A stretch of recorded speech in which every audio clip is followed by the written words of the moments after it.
Something interesting came out of the company from Axel Grail once he left Sennheiser, the legendary engineer behind such headphones as the HD600, HD650, HD800S. In collaboration with Massdrop, we got this. This was the OAE1. In fact, this actually got quite an interesting review on the channel, despite some of the quirks that pervade this unit. We're going to come back to this. This is the first generation. I'm going to place that there, and there's a reason why it's still at CMA 18 months on. This is the new iteration. This is the OAE2. Apparently, it addresses quite a lot of the problems the previous one had. But does it? I've been having an interesting experience with this unit. Some good, some the same, some exceptional, some eh. Hi, I'm COGCO. Welcome to ConvinceMeAudio. Let's begin.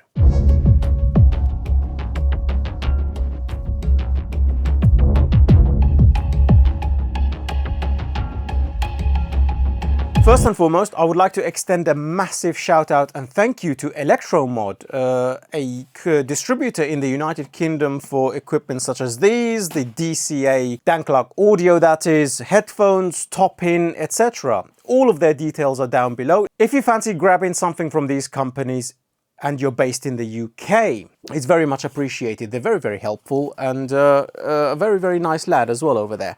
I think I've seen them quite a few times at CanJam, etc., if I'm not mistaken. So we get something new. So prior, we did not get that, but the documentation, as can be seen, the sort of pizza box style case, is pretty much the same. This is a lot more expensive now. The prior unit, I believe, cost around $299. This is a $599 unit, £500 in the UK, and whatever the conversion rate is for that in the Europe region. You get this nice traveling case, faux leather, obviously, as you can imagine. Similar, but more things. Okay, so is it attached? Nah, it's not. Okay, that's fine. Let me dispense with that. Grab this and place that over here for now. We're going to come back to that. So this case is pretty decent. You'll be able to carry the unit around in your bag, etc., and it'll protect the headphones quite nicely, because this is quite a lot more expensive, as you can imagine. So, not bad. The next thing we're going to be doing is actually taking out the OAE1. Just to do some comparisons, etc., for you guys later on, as soon as we have another stand on the table anyway. So as you can see, another similar pizza box-esque box. Headband is different, definitely, and yoink, same detachable cable. Same material and same everything. So it's pretty similar. Okay, going back to the OAE2 new iteration. The unit still lays flat, like so. It's a single-sided connection, but with dual input, so you can actually connect the cable left or right. This, luckily, this time around, comes with two cables, one single-ended, with a screw-on 6.3 to the standard 3.5 on the unit. So you've got a nice range of adapters, and also the balanced 4.4 Pentacon, which I've actually been using on the OAE1 to do the comparison too. So that's pretty decent. The cable itself, it's that sort of fabric material that does not keep its shape. It's a good length and a very decent cable, I think, for a headphone of this caliber. And not only that, this is a silver-plated OFC, oxygen-free copper, obviously, and can be used between both generations. This is the headphone itself. In fact, let's throw the specs on the screen here. It's a heavily angled 40mm biocellulose driver here. It's a dynamic headphone, obviously, it's open back. We can see it's roughly 38 ohm, 100 dB sensitivity, frequency response, is it 12 to 38K? Yada, yada, yada, usual basic stuff. I'm seeing something very different on the inside versus the other one. The cover for the drivers, the driver covers, is a lot thicker. This is like a freaking blanket. Goodness. Okay. Heavily angled, as can be seen. We've got a velour pad, which feels, let me have a look, actually bigger. But what I can do is place that on, no, it's identical. Okay. The illusion has disappeared. So here's the same sized pad. But that opening seems way bigger. Let me have a look. Hold on. Giggity, giggity, giggity. Yeah, this one's a much bigger hole. So more room for your lugs, basically. Very good. Let's put them side by side like this. So as we are going from the bottom of the headphone, same connection type. This is a 2.5. They both can take balanced from either side, single-sided cable. Same vague material, velour for both of them. Slightly bigger pads on this one. It honestly does feel a little bit bigger. Both very angled drivers, as can be seen here and here. The material does feel a lot thinner on the first generation on the OAE1 versus the OAE2. This is obviously to dampen and to get rid of some of those treble frequencies, I'm pretty sure, because that is something to be taken into consideration. The same arms for the headband can be seen here and here, which is great. This one and this one's a much thicker headband, but with a similar sort of padding. I don't understand why this headband wasn't just this thick and all of this being a cushion. Same story here. Like 3/4 of these headbands are just bumpers and not foam to protect the top of your head. I don't get this, honestly. I mean, the best thing in this scenario would have been maybe in generation 3 is to have this metal headband going all the way around, but having a leather strap underneath for ultimate comfort. So we will get onto the comfort momentarily, but yeah, as you can imagine, smaller headband, faux leather here. This one's the velour, same as this. I think I prefer this one than this one, but this one is a smaller, thinner headband altogether. As we flip these two over like so, we've got the same sort of similar grill feeling. These do feel somewhat larger by about a couple of millimeters. Pretty much the same sort of weight. We are looking at 370 grams for the new generation of the OAE2 here. Nice engineering here in regards to the arms coming in and out. Actually, that feels freaking amazing. Very, very well designed for the adjustability. So these tend to not only kind of make the headphones taller in this manner as you're pulling them out, but it actually makes it a little bit wider for slightly bigger heads. But these headphones are a little bit small for the huge head people. Oh, obviously we've got these caps here to lock the headband and the metal frame into place, and this one does not have that.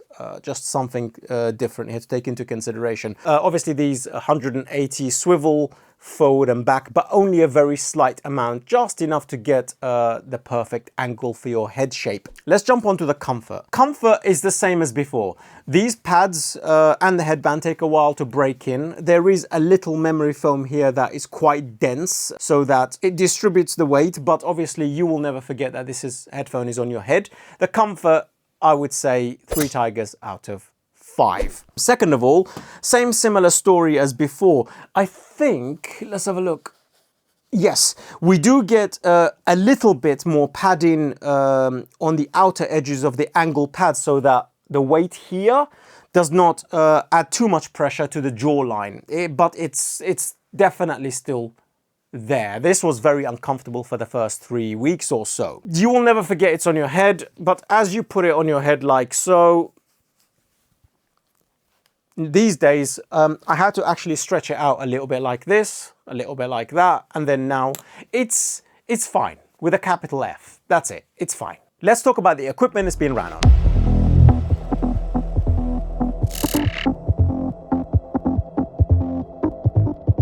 I've actually ran this unit on this. This is the Cord Hugo 2 and To Go, so I'm going to place that here for you guys like so. And on this one, this is the Cord Mojo 2. In the lower category, we can place that there. And also on the reference system here, on the Cord Dave and the M Scaler, but that's just for the possibility and seeing where this driver can go. Underneath this, it's on this side now, the Valencia from Orchard Audio, review on the channel, obviously. And not only that, the new Aegis from ZMF. This headphone has been ran on quite a few items, from £500 to 3,000 to 15,000 to 1,500 to 3,500, including tubes. Using the Hugo 2 and To Go, what improves is the bass response, the clarity, and the imaging from the Mojo 2. Everything sounds a little bit bigger, a little bit more refined, a little bit more authority. This headphone is actually quite hard to control and drive versus the first generation. So you do get a jump as you're climbing up to this Hugo 2 and To Go from the Mojo 2. When you climb up to the Dave and the M Scaler, then you are bottlenecking the equipment behind us, obviously, and that's not for that type of headphone setup. You get a bit more clarity, obviously much bigger stage, so it does scale, but obviously you're not going to be running a system like that. But the drivers do scale up somewhat, so that is something to take into consideration. When using tubes, something like the Aegis, by the way, that review is coming, so all of these reviews, if they're not on the channel already, they'll be on the way. You are definitely adding a lot more texture. Depending on if you use like mullards, etc. on the Aegis, you are taming that treble region a significant amount, obviously. Changing the frequency response a fair bit there. So therefore you can actually fine tune the headphones a little bit to your preference and make it a little bit darker, a little bit warmer, a little bit lush. It's quite a bright headphone, and tubes definitely assist with that, especially something portable like the EMN L Amp Mark II, or something like a tube amplifier like the HA2A or Aegis if you have those. How has it been faring? The OAE2 sound characteristics, performance, and the generation leap. Is it much of that? Let's discuss.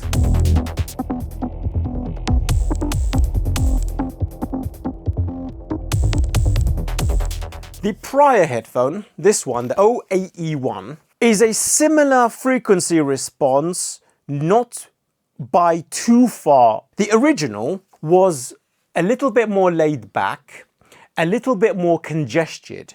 The frequency response in the lower treble to my ears was a little bit more gentle, a little bit more laid back, a bit darker sounding, but definitely less air up top, so therefore it sounded a little insulated. The mid-mids were a little bit more forward, the bass was a little bit more thinner, muddier, and smaller sounding. All of these have been taken to the next level, some for good, some for bad. Simply, without a doubt, the best aspect of this headphone is how big it sounds now. The bass response on this headphone, from the sub bass to the mid bass to the upper bass, is fantastic. It's incredibly good for electronic music. It's very dynamic, very punchy, digs very low, and there is an actual, I would say almost a shelf in the sub bass, so that it never sounds small, anemic, but it's always underpinning everything else that's happening in the music. The mid bass is punchy and dynamic and very, very good for electronic music, for kick drums, etc., from electronic to real music as well, crossing both genres quite nicely. The imaging is still as spectacular as the first one, and I think this was down to those angle drivers here, the sound being thrown out all the way in front of you. But what this one does is actually, is this taller? Let me have a look on this side. Feels a little bit taller. Maybe that's what gives the illusion of the sound going up into the air, because the height on this is quite extensive versus that one. The OAE1 sounds a little bit more congested for sure. Significantly better bass on this versus OAE1. But I think where OAE1 takes it over the number 2 is the lower treble region. For me, it's quite forward, quite harsh in its energy. S's and T's and TH's all come across quite nicely, actually, even on the Mojo 2 and the Hugo 2. I'll talk about each individual equipment because it does tend to scale up and change a little bit. Obviously, amplifiers don't, unless there is something that's part of the impedance, don't change the frequency response of a headphone. The headphone is what it is, right? But equipment shines through the drivers, and you'll be able to obviously, otherwise we wouldn't have so many amplifiers and DACs, right? You'll be able to tune specific synergies with your drivers from one system to another. Going back to the treble region on this unit, yeah, the lower treble I do find a little bit too energetic for my listening level. The upper mid-range is definitely a little bit more forward. It's a much brighter overall sounding headphone. Bass is elevated, treble is forward, it's very airy, very, very open, and a very linear mid-range. In comparison, the OAE1 is a lot darker in the mid-range, it's a lot darker in the lower treble, and it's a lot more laid back, and it's got far less air. But this is a significantly better headphone, for sure. It's just a matter of, can you tolerate that kind of energy? Like for the first 2 weeks, honestly, I had to break it in because not only from the pads, which has helped quite a bit, but the drivers too. I used to get a migraine. Within 10 minutes, I had a significant migraine from that lower treble region. But how has it been now it's broken in? Well, on the Mojo 2, which is basically where most of you will be running the OAE2, basically in this category, it gives you a nice experience. Imaging is pretty decent. So taking a track from Muse, I'm going to throw it on screen here for you. I'm going to throw the playlist down below as well so that you can follow along with all of these tracks as I'm mentioning them. For rock, which is pretty much soft rock here, I think the electric guitars come across quite nicely. It's very clear, very clean, very good resolvability. In fact, actually, it's not a muddy driver. This driver is a little bit more muddy in comparison to the OAE2. But if you do fancy tweaking the frequency response a little bit, the Mojo 2 obviously has that EQ where you can drop around the 3K and above region by a tiny amount. And also the 20K region, because this is a DSP type of EQ here. It does a very wide band. It's not very tightly controlled.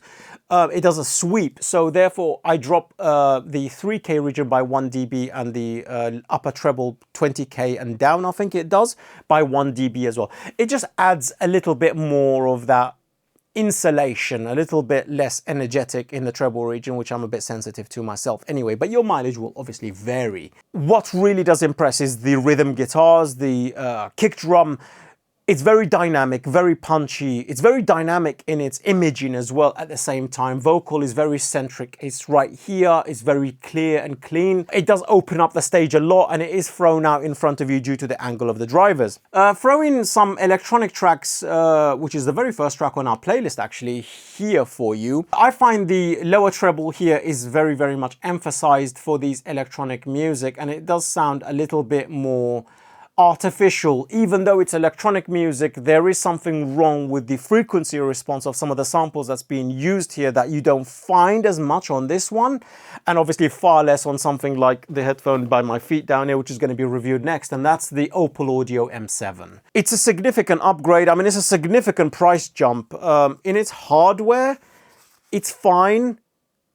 There are better in this category around 600. I mean, I don't even need to mention some of like the Meze stuff like the Silver or the Air, for example, which are around the same price. But I think the OAE2 does a significantly better job in the bass response. So you're trading that hardware and comfort for this. The dynamic range of the imaging is significantly better on the OAE2.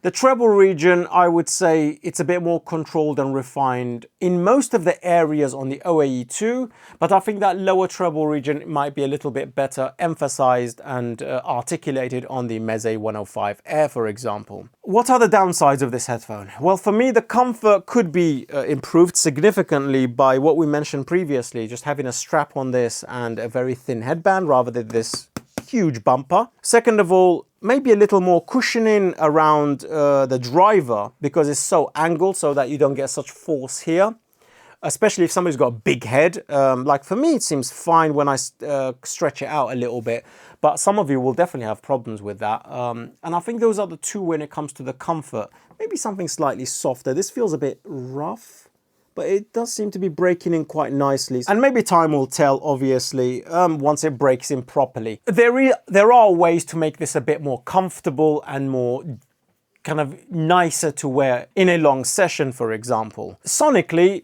honestly, for me, if that lower treble was a little bit more tamed, and it was a little bit more of a darker sound overall. I don't mind the air up top too much. It seems to be articulating that very well, actually. It's very well controlled. But that lower treble, I never forget. I never forget that. That aspect of the frequency response for my ears is just always, no matter what I'm listening to, even if the track seems to synergize well with it and there is no sibilance or anything like that, it's the energy that really fatigues me personally. But that bass, that mid-range really makes up for it, and the air up top. It's actually a very significant improvement over the OG when we do a side-by-side comparison. So in conclusion, if you have the first generation, should you buy one? And should you buy number two? And should you upgrade from number one? Well, you could get rid of number one and put that towards number two, and I think it's a significant upgrade in most areas, but be careful what I mentioned about the treble region if you have problems in regards to that. Otherwise, yes, definitely an upgrade, but it is twice the price. So that is something to be taken into consideration, but you get a little bit more for your money, 2 cables, a case, etc. Wait a minute. Yeah, that part is similar actually. So it feels as though this headband has actually had an extra headband underneath attached to it. I only just noticed that. Flipping heck. Not much of a big deal because that's obviously not going to be the part that's going to be touching your head.